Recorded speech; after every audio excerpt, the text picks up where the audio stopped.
Hey Fly Tires, welcome back. I'm Matt, thanks for stopping by. Now I've got another book review for you, and I told myself I'm not going to review the same author 2 weeks in a row, but I just got this in the mail over the weekend, Dave Hughes, Wet Flies. Now I know the last book I reviewed was also by Dave Hughes, but I just couldn't hold off for another week on doing this one. This book is absolutely amazing. Now it was published in 2015. This is the second edition. First edition was sometime in the mid-1990s, but this thing is just amazing. Now I want to walk you through the major parts of it here in the next couple of minutes.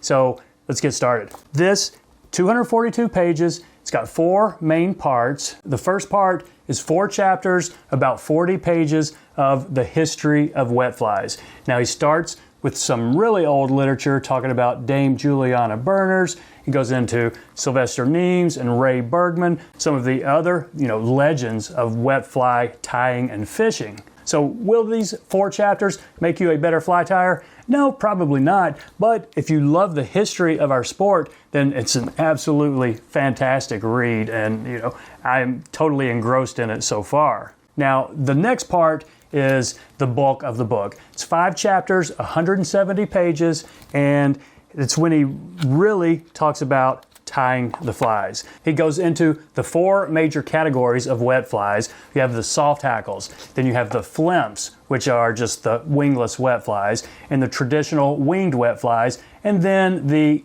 all fur wet flies, which used to just be called fuzzy nymphs. Dave Hughes, I think, coined the term all fur wet flies. A great idea for a future series. They are exactly what they sound like. But let me show you some of the pages in here. He's got the standard how-to, pictures and descriptions of all 4 of those type flies. And he's got the various patterns throughout this section. And at the beginning of each section, he does talk, a lot about the materials. So these 170 pages alone would make the book well worth the price. I mean, they will indeed make us all better fly tyers. Now, part 3 of the book is 9 more chapters, about 80 pages on how to fish wet flies. Now, this section is filled with pages like this. You've all seen these. If you've got any fly fishing books, you know what it's like. You know the stream diagrams, where to cast, where the currents are going, etc. This part is filled with this type of information.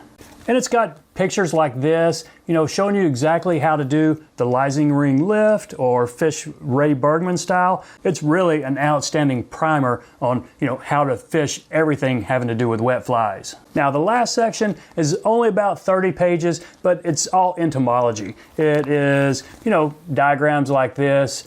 The mayfly cycle, it has a chapter on caddis flies and one on stoneflies. So this section, will this make us better fly tyers? Nah, not necessarily, but will absolutely make us better fishermen. And probably better tyers too. If we're learning about the insects that we're trying to tie to imitate and fool the fish, then yeah, this is good information to have. In a nutshell, this is an amazing book, and it is, a hefty price at 28 bucks, but it's worth every penny, my friends. Now, as this is Savage Flies with the primary mission of giving back to you, the fly tying community, I have picked up an extra copy of this, and I'd like to send it to one of you, the subscribers and supporters of the channel. So if you've watched some of these book reviews before, you know what we do. Just leave a comment. This time, put hashtag Harry Rocks. Now, I'm doing that for Harry Sather, who told me earlier this evening that he has now watched every single video on this channel. That's more than 150 videos, close to 30 hours of watch time. So, Harry, my friend, thank you. I really appreciate the support. That's it, my friends. Take care.